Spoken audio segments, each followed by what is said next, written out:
New York City was always busy. The streets were full of people, cars, and lights. But one street, Evergreen Avenue, had a strange secret.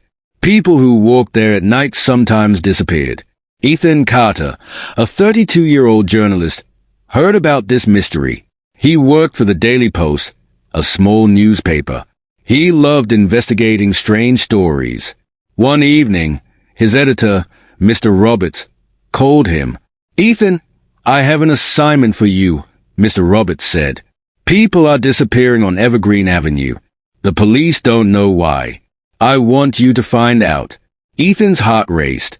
He loved suspenseful stories. "I'll start tonight," he said. A quiet street with a dark secret. At 9 p.m., Ethan arrived at Evergreen Avenue. The street was quiet.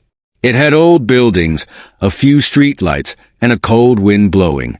He walked slowly, looking around. There was a small coffee shop, but it was closed.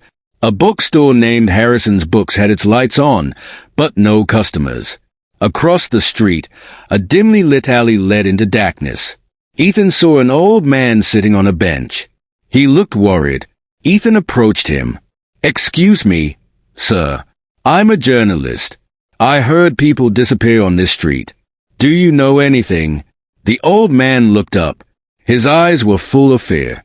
"Go home, young man," he whispered. "This street is cursed." Ethan frowned. "Cursed? What do you mean?" The old man shook his head. "People walk into that alley," he pointed, "and never come back." Ethan looked at the alley. It was dark, silent, and mysterious. "Has anyone seen what happens?" "No," the old man said. "One moment, they are there. The next moment, they are gone. The alley of no return." Ethan thanked the old man and decided to check the alley. He turned on his flashlight and stepped inside. The walls were covered in graffiti. The ground was damp. A faint smell of smoke filled the air. As he walked deeper, he noticed something strange. Footprints. They led forward but never returned. His heart beat faster. Suddenly, he heard a noise behind him. He turned quickly. Nothing. Just shadows. Then, he saw something on the ground. A silver bracelet. It looked new. He picked it up and examined it. Inside, a name was engraved, Lisa Walker. Ethan's mind raced. Lisa Walker was one of the missing people. He had seen her name in the police reports. A cold chill ran down his spine. Someone, or something, was taking people. Just as he was about to leave, he heard footsteps. Slow, steady footsteps approaching. "Hello?" Ethan called. No answer. The footsteps got closer. Ethan's hands trembled. He took a step back. Then, suddenly, the streetlight above him flickered and went out. Darkness. Silence. And then, a whisper in the air. "You shouldn't be here." To be continued. End of part 1. Let me know if you like this style. I'll write part 2 next. Part 2. Shadows in the Dark. Ethan Carter stood frozen in the dark alley. His heart pounded. The whisper had come from nowhere. "You shouldn't be here." His hands tightened around the silver bracelet with Lisa Walker's name on it. He turned on his flashlight, sweeping the beam across the walls. The alley was empty, but he could still hear the soft echo of footsteps. "Who's there?" Ethan called. No answer. A cold wind blew through the alley, sending a shiver down his spine. He decided it was time to leave. Holding his breath, he turned around and walked quickly back toward the street. A warning from the bookstore. As soon as he stepped out of the alley, he saw a woman watching him from Harrison's Books. She stood behind a glass window, her face half hidden in the dim light. Ethan walked toward the bookstore and pushed the door open. A bell rang softly. The woman behind the counter looked nervous. She was in her late 40s, wearing a long cardigan. Her name tag read Margaret. "You were in the alley, weren't you?" she asked, her voice quiet. Ethan nodded. "I'm a journalist. I'm investigating the disappearances." Margaret's eyes widened. "You need to stop." "Why?" Ethan asked. What's happening on this street? Margaret looked around as if checking for someone listening. Then, she leaned closer. People don't just disappear.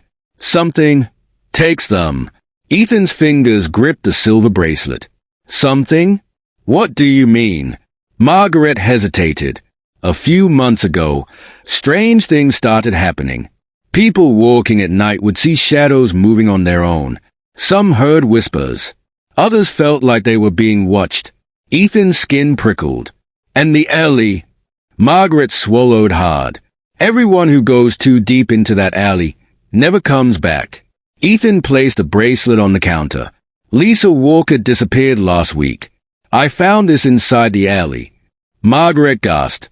She was here the night she vanished. Ethan's pulse quickened. What do you mean? She came in, bought a book, and left. A few minutes later, I heard a scream. A scream. Ethan's mind raced. Margaret nodded. I looked outside, but the street was empty. A mysterious figure. Ethan took notes in his journal. The alley, the whispers, the missing people, it was all connected. As he left the bookstore, he noticed someone standing at the end of the street. A tall figure in a long coat. The person was motionless, facing him. Ethan's breath caught. The figure raised a hand and pointed at him. A chill ran down Ethan's spine. He stepped forward. Who are you? No answer. A street light flickered. When it came back on, the figure was gone. Ethan swallowed hard. This was no ordinary disappearance case. Something unnatural was happening. And now, he was part of it. To be continued. Part 3.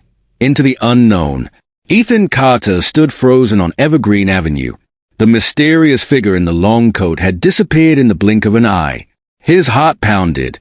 He had investigated strange cases before, but this was different. Something unnatural was happening. A visit to the police station. The next morning, Ethan decided to visit the local police station. He needed more information about the missing people. Detective Sarah Blake, a sharp-eyed woman in her late 30s, agreed to meet him. She had short brown hair and a no-nonsense attitude. "You're the journalist asking about Evergreen Avenue?" she asked, crossing her arms. Ethan nodded. "Yes. I found this bracelet in the alley." He handed her the silver bracelet with Lisa Walker's name engraved inside. Detective Blake's eyes darkened. "Lisa Walker disappeared last week. We searched that alley and found nothing. But it was there," Ethan insisted. "Someone, or something, doesn't want us to find the truth." Detective Blake sighed. "There have been 5 disappearances in the past 2 months. No signs of struggle, no security footage. It's like they just vanished into thin air." Ethan hesitated before asking, "Have you ever heard whispers in the alley?" Detective Blake gave him a sharp look. "You heard them too." A chill ran down Ethan's spine. Back to the alley. That evening, Ethan and Detective Blake returned to Evergreen Avenue. The street was quiet as usual, but Ethan felt an eerie presence in the air. They stepped into the alley, flashlights in hand. "This place feels wrong," Detective Blake muttered. As they walked deeper inside, the air grew colder. Then, suddenly, bang! A metal trash can fell over behind them. They spun around. Nothing was there. Then came the whisper, "You shouldn't be here." Ethan's breath hitched. He turned his flashlight toward the far end of the alley. The light flickered, and then they saw it. A dark figure standing at the very end of the alley. It had no face, no features, just a shadow shaped like a person. The whisper grew louder. "Leave now, or join the others." Detective Blake raised her gun. "Stay back." The figure didn't move, but the ground beneath them began to vibrate. The walls of the alley seemed to close in. "We need to go," Ethan shouted. They turned and ran. The whispers chased them, growing into distorted voices. Just as they reached the street, boom! The alley behind them was empty again. The shadow was gone. The air was still. Ethan and Detective Blake looked at each other, breathing hard. The truth revealed. The next day, they dug through old city records and found something chilling. Years ago, the alley had been the site of an old building. A fire had broken out, killing 7 people. Their bodies were never found. The disappearances, Ethan whispered. Are they taking people to replace themselves? Detective Blake nodded grimly. And we were almost next. Evergreen Avenue still exists today. People still walk past it every night. But if you ever hear a whisper in the alley, run. The end. Hope you liked the suspenseful story. Let me know if you want another one.